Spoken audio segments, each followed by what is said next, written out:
We're going to start with a look at some regional growth trends. Regional employment has been pretty steadily growing up until 2008. And you can see that Harris County has continued to add jobs in that same period. But you notice Harris County's share of the region has been declining slightly. And what it means is if you look at Fort Bend County, the green line, Montgomery County, the red line, and then they're both growing pretty dramatically.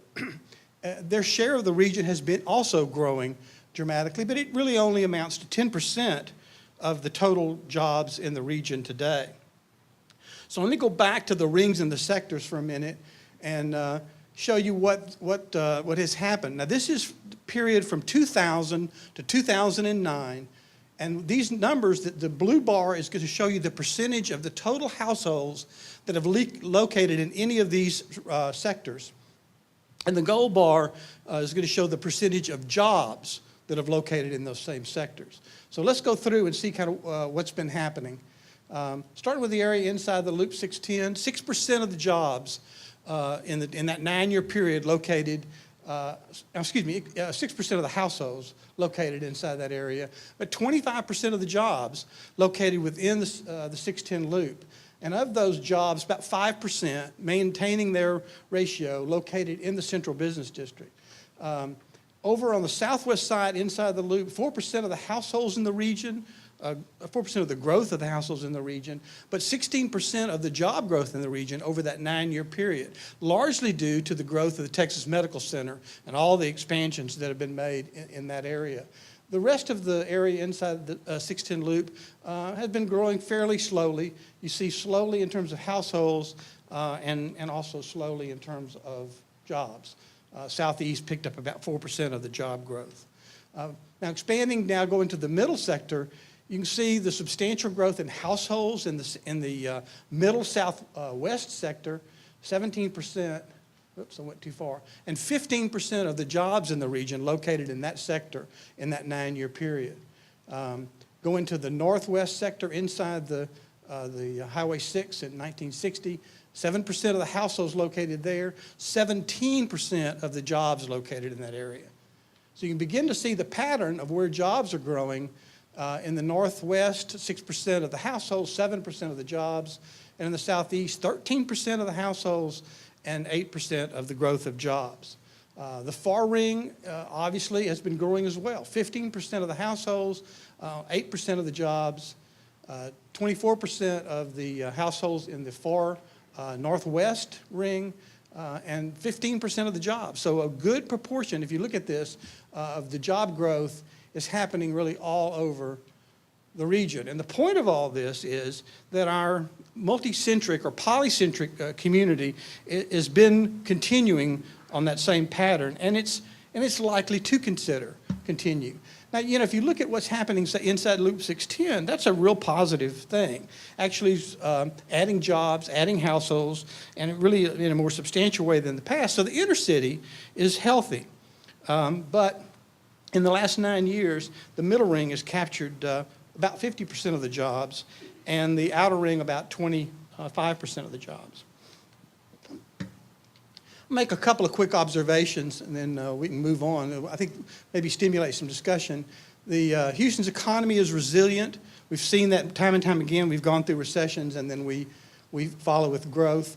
We add about 1.1 housing units per payroll job. So the jobs and household growth and housing unit growth are all connected, obviously. The Harris County share is declining. And this is kind of important. I didn't really show a graph on this, but even with significant declines in job base, as we're having right now, we've actually had some losses. The regional population does not decline in Houston. People typically hang in there. Looking at housing and household trends, in recent years, we've seen a higher proportion of single-family homes as of total housing units in the region. Back in the period between 1980 and 99, about 62% of the housing units were single-family. Between 2000 and 2009, 76% of the new housing units in the region were single-family housing units. I mentioned more household growth inside the 610 Loop, and continued strong growth in all the other rings. Looking at macro issues, one of the things we look at is that housing growth in Houston is very diversified. It's all over the place. It's diverse by type, it's diverse by price, it's diverse by geography. And really, while you can focus on, say, one segment, as David mentioned, the growth is happening really all over the region. When we look at micro trends and looking at what kind of factors really affect strong commercial and residential and commercial markets, it's the things you all know about. You're members of ULI, right? It's well-planned, executed development, affordability, new concepts, high levels of amenities, nearby employment opportunities, quality schools, and I know David's going to want to talk about that a little bit, and ultimately the security of your neighborhood. But don't we all hear about all these changes that are happening, things that the demographic shifts and changes that are going to cause the suburbs to decline? We hear that time and time again. And for the most part, these changes are evident. We see them. But the point of all this is they won't happen overnight, and maybe more importantly, they really don't affect the suburbs as much as you might imagine. For example, this is the household size in the Houston region. Excuse me, average household size. The darker blue bars are historical from the census. The lighter blue bars came from HJC's new regional forecast, which have just been released.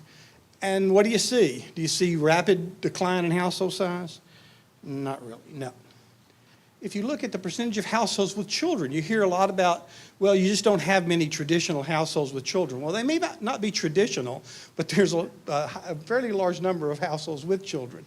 And that's not going to decline much. You'll see in these forecasts it declines to about 37%. And, people take these trends and try to make a little bit more out of them than they need to be, because look at the actual growth expected of households with children in the Houston region. And this is, again, from HJC's new forecast. So in terms of the potential for growth in the suburban communities that are typically households with children are locating in those areas, although not completely, you can see that the potential for upside development is huge.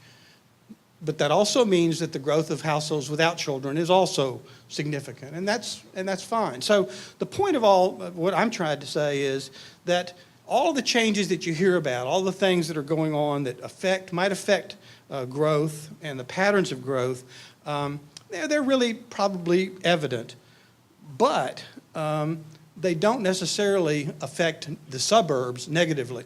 And that's really important. I mean, if you think about where we are today, we're in one of the finest developments in Houston City Center. It's predominantly in a suburban area. And in fact, we're seeing that these livable centers, the higher density, walkable, bikeable communities are going to be developed in the suburbs. We're already seeing a lot of them develop.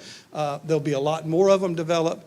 And it's a lot easier for them to develop in the suburbs with lower cost land and less restrictions than in higher cost inner city areas. So the point is there's going to be plenty of growth to go around. The suburbs are not dying, and they're certainly not dead. So I think the topic of this conference, the Suburbia Transformed, is important because there will be changes. And I think the rest of our panel are going to talk about some of those things that are clearly going to be changing in the marketplace.